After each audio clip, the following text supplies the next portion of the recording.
শান্তি কি কেবলই নীরবতা, নাকি সেই নীরবতার আড়ালে চাপা থাকে ঝড়ের পূর্বাভাস?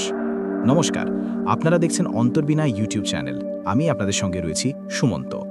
আজকের এই প্রতিবেদনটি আপনার চোখ কপালে তুলে দেবে, কারণ এখানে এমন এক গোপন সাফল্যের পর্দাফাঁস হবে যা ভারতের নিরাপত্তা আর অর্থনীতিকে স্থায়ীভাবে মজবুত করেছে। যে খবর শোনার পর ভারত জুড়ে উৎসাহের ঢেউ আর বিশ্বের বড় শক্তিরা স্তব্ধ। আপনারা দেখবেন কিভাবে একটিও গুলি না চালিয়ে ভারত তার সবচেয়ে দুর্বল কৌশলগত এলাকা অর্থাৎ চিকেন নেক অর্থাৎ শিলিগুড়ি করিডরকে চিরতরে অভেদ্য নিরাপত্তা বলয়ে পরিণত করেছে। কিন্তু বন্ধুরা, এই ঐতিহাসিক খবর নিয়ে বিস্তারিত বলার আগে আমাকে একটি খুবই জরুরি কথা বলতে হবে। এমন একটি কথা যা হয়তো আপনাদের দেশপ্রেমের প্রতি প্রশ্ন তুলতে পারে।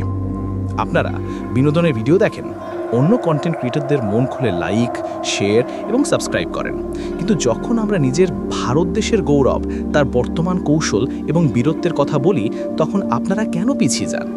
যদি আপনি ভারত মাতাকে সত্যি ভালোবাসেন, যদি এই দেশের বুদ্ধিমত্তা এবং শৌর্যে আপনার গর্ব হয়, তাহলে সবার আগে চ্যানেলটিকে সাবস্ক্রাইব করুন। বেল আইকনটি অবশ্যই বাজিয়ে দেবেন, যাতে এর সঙ্গে সম্পর্কিত প্রত্যেকটি খবর আপনার কাছে পৌঁছায়। আর হ্যাঁ, কমেন্টে লিখুন ভারত মাতা কি চায়, কারণ এই বিজয় শুধু সেনাবাহিনীর নয়, ১৩৫ কোটি ভারতীয়র সম্মিলিত সংকল্পের বিজয়। বন্ধুরা, এবার দেরি না করে আসল ঘটনায় আসি। এই পুরো ঘটনার সূত্রপাত সেই মুহূর্ত থেকে যখন ভারতের বিশেষ বাহিনী বাংলাদেশের সীমান্তের কাছে তাদের গোপনীয় কার্যক্রম শুরু করে। তখন না বাংলাদেশের ধারণা ছিল, না চীন বা অন্য কোনো পশ্চিমা শক্তির। তারা জানতেও পারেনি যে এমন কিছু হতে চলেছে যা দক্ষিণ এশিয়ার সাময়িক সমীকরণকে চিরতরে বদলে দেবে। ঠিক সেই সময় যখন বিশ্ব মিডিয়া আফগানিস্তান ও পাকিস্তানের নতুন ঝামেলায় ব্যস্ত, ভারত তখন এক চুপিসারে কৌশল নিয়েছিল। যে ভূমিকে এতদিন ধরে ভারতের কৌশলগত দুর্বলতা বলা হতো, সেই চিকেন নেক, এই সরু অংশটি মূল ভারতকে তার উত্তর পূর্বাঞ্চলীয় রাজ্যগুলির অসম, অরুণাচল প্রদেশ, নাগাল্যান্ড, মিজোরাম, মণিপুর, ত্রিপুরা, মেঘালয় ও সিকিমের সঙ্গে যুক্ত রাখে। এর প্রস্থ মাত্র ২২ মাইল। এই সংকীর্ণতার জন্যই এটি ছিল ভারতের সবচেয়ে স্পর্শকাতর অংশ। কিন্তু সূত্র বলছে এখন সেই নাম হয়তো ইতিহাস, কারণ ভারত এখানে যে গতি, গোপনীয়তা এবং দক্ষতার সঙ্গে অপারেশনটি সম্পন্ন করেছে, তা কেবল সামরিক সাফল্য নয়, এটি একটি কূটনৈতিক এবং কৌশলগত বিপ্লব। এই অভিযানের কোড নাম ছিল অপারেশন দক্ষিণ কবচ। এর মূল উদ্দেশ্য ছিল শুধু চিকেন নেকের নিরাপত্তা বাড়ানো নয়, বরং পুরো উত্তর পূর্বের করিডরকে একটি সমন্বিত নিরাপত্তা বলয়ে পরিবর্তন করা। সবচেয়ে অবাক করা বিষয় হলো, এত বড় পরিবর্তন ঘটানোর পরও বিশ্বের কোনো গোয়েন্দা সংস্থা যেমন CIA, MI6 বা চীনের MSS এর বিন্দুমাত্র আঁচও পেল না কেন? ১. Quantum encrypted Jio survey. প্রথমে ভারত বিতর্কিত এলাকার সার্ভে করায়, কিন্তু সাধারণ ড্রোন বা স্যাটেলাইট দিয়ে নয়, ব্যবহার করা হয় quantum encrypted Jio survey unit.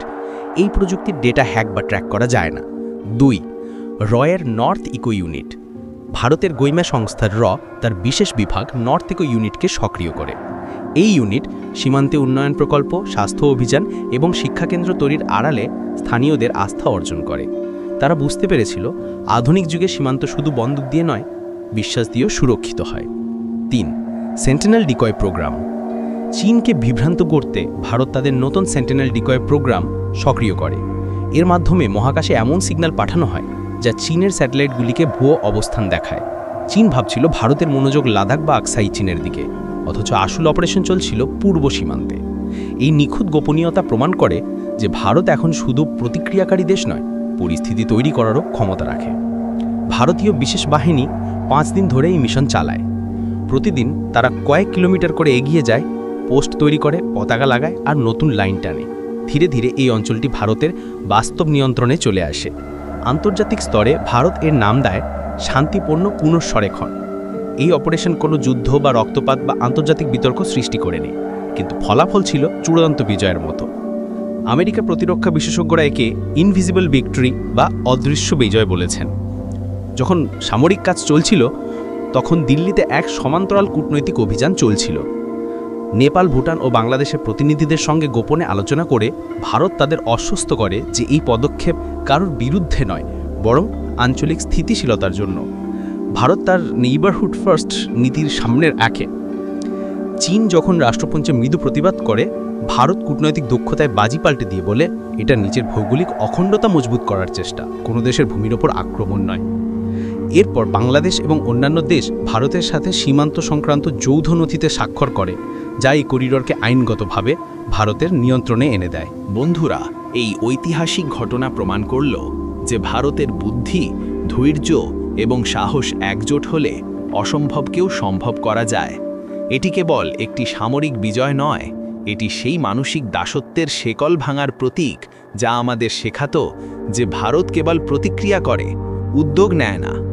আজ ভারত প্রমাণ করল সে এখন কেবল ঘটনার দর্শক নয়, বিশ্বের ভবিষ্যতের নির্মাতা।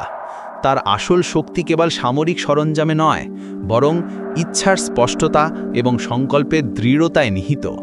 আমাদের সৈন্যরা প্রমাণ করেছেন যে সত্যিকারের শক্তি আওয়াজ করে না, কেবল ফলাফল দেয়।